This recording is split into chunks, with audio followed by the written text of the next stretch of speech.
What's up, everybody? I wanted to go over 5 things everyone should know before they think about selling their home in Lancaster, Pennsylvania. How's it going, everybody? My name's Josh Carr. I'm a realtor with Keller in Lancaster, Pennsylvania, and I wanted to just take a few minutes to talk about 5 things that everybody should know before they even think about selling their home in Lancaster, Pennsylvania. All right, I almost didn't even put this one first because I didn't want this just to feel like a sales pitch, but I feel like I have to because if I don't, the rest don't really fall into place. First thing you need to know about selling a home in Lancaster, Pennsylvania is you need to hire a reputable realtor. A good real estate agent is going to be able to help you navigate the whole process from start to finish. They'll help with things like marketing your home, negotiating with potential buyers, and getting all your paperwork in order. I mean, there's a lot. It's a full-time job to sell a home, and I'm sure if you've even gotten started thinking about it, you're getting a little bit stressed out now about all that it entails. But hiring a reputable realtor is going to make that transaction so much smoother because they've done it so many times already. And when I say reputable realtor, I mean give them a Google. Are they even visible on the internet? Have they made sales before? Do they have a good track record in selling homes? I mean, there's people who can list homes and they don't sell. Make sure you're taking the time to find the person who's right for you and who will meet all your needs. Because we're talking about the biggest asset you have and we're selling it. So you want to be able to maximize your profitability in that sale and get all the money that you can because you're never going to get to sell it again. And I'd love to help you, but like I said, this isn't a sales pitch, but my number's on the screen. Moving on to the second step, like I said, a good realtor is going to be able to help you, but it still is important that you know the market also. Now, I don't expect you to come up with the correct price to list your home at on your own, but I do like to work with my sellers to find a price that they're comfortable listing their home at. And that price still has to maximize the amount of people that are going to come through that door to look at the home. So it's important you kind of have a general understanding of what the market's like.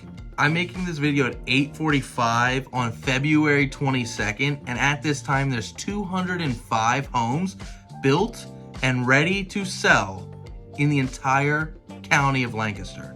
So going back to your high school economics class, this is just supply and demand. If you know that you have what people want, a home, and there's not a lot of them out there, which there's not, then we know that if the home is marketed effectively, that you are going to maximize your profitability. So always talk to your real estate agent about what homes have sold in your area recently. And the big question to ask is what makes that home different than yours? Because if that home is just like yours and it sold for $300,000, but it's a fixer-upper and your home is all updated and ready to go, then we should not be settling to only make $300,000 on your home. So like I said, it's supply and demand and making your home attractive to potential buyers. And by knowing what's sold in your area, we can do that more effectively. That's going to bring us to the third thing you need to know: make necessary repairs. Now, I really emphasize necessary. Any home could just be priced, taking the repairs into account. That's why we go back to the first thing again, because you need to hire a realtor to walk around your house and tell you what repairs are going to make your home more attractive to buyers. Listen, I always believe a fresh coat of paint always helps, but a lot of times the buyer's just going to paint their colors anyways. So I love to get a list together with the seller on what things need to be done to make their home ready to sell. If your water heater is broken and you can afford to replace it, we're probably going to want to replace that before selling the home. Having something like that up and running isn't going to exactly make a price dollar change to the price of your home, but it's going to affect the desirability of your home. All buyers, but especially first-time home buyers, love to know that a home was well cared for. And nothing is going to make somebody more uncomfortable about purchasing a home than little random maintenance things tallying up to become big problems. So if your sink is leaking, the fridge is broke, and the water heater is only shooting out cold water, and you can afford to fix those things before selling, those are things that are going to be great to fix and make people feel more comfortable in their purchase of your home. If you can't afford to fix those things, then we can disclose them, and there's ways to do that. So if you got questions about that, let me know. And if you want to set up a time with me to walk around your home and kind of talk about what's going to make your home more desirable, my number is in the description below, and I would love to set up a time to do that with you. Kind of going along with our third topic, the fourth one is staging your home. Staging your home can help potential buyers imagine themselves living there. This includes removing clutter, rearranging furniture, and just adding decorative touches that create a welcoming atmosphere. Now, once again, this is just something you're gonna have to talk with a real estate agent about because homes can sell with nothing in it. And me personally, I kind of like seeing the homes with nothing in it. It lets you see everything. And you feel a little bit better that like nothing was hidden, like a hole behind a couch or something. But for certain homes, staging is super important, because if the home has a little bit of a unique layout and a buyer can't picture how their furniture would set up in there, they might really be hesitant in buying the home because they just can't picture themselves and their stuff in there. You really want the buyer to be able to picture themselves living in your home and all their stuff in your home too, or all the stuff that they plan to get. This also means that you need to remove things that are overly personal. Whenever I walk through a home with somebody and they have pictures of their grandkids or their kids, I tell them, maybe you want to remove this because we're gonna have photos online and the internet lives forever.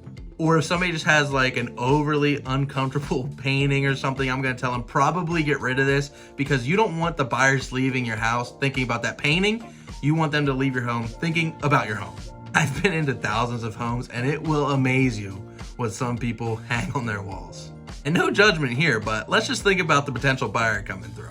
Create an atmosphere that they'll remember for the right reasons. This brings me to my final point, and that is be prepared for showings. When your home is on the market, it's important to keep it as clean and tidy as possible at all times. You never know when that next showing request is going to be coming through. So it's important to always be prepared for showings by keeping the house in good condition and having a plan for where kids and pets or anything else that needs to get out of the house is going to go during these showings. A well-prepared home is going to leave a positive impression on a buyer, and they'll leave your home thinking, oh, that person takes care of their stuff, so I know they take care of their home too. But we want to get as many potential buyers through the door as possible, so you're going to have to be really flexible with when you can and cannot be in the home. Now let's say you're someone with a different work schedule and nobody can get in the house until 2. While that's okay, and we can obviously accommodate for the seller for that, sometimes buyers may not be able to get into the home because of their work schedule too. So in that case, you just possibly lose out on potential buyers, and we need to plan for that. Depending on the size of your home, showings typically take about 30 minutes, and a really well marketed home that's desirable is going to have back-to-back showings. So hopefully you have friends or family nearby that you can go stay at their house for a little bit while these showings happen, or you have a coffee shop you like to hang out at. Because it's pretty important to give buyers their space, and I know some people can't get out of the house during showings, and while that's fine too, I know buyers just prefer to be able to walk through the home and talk about it freely without the fear of making a seller mad. So that was 5 quick things I wanted to talk about. I'm going to try to keep making some more of these videos. If you know of anything else you would add to this list, drop in a comment below. Or if you want to talk about getting your home sold, I would love to sit down and have that opportunity with you. If you have any questions, my number's in the description below. Till next time.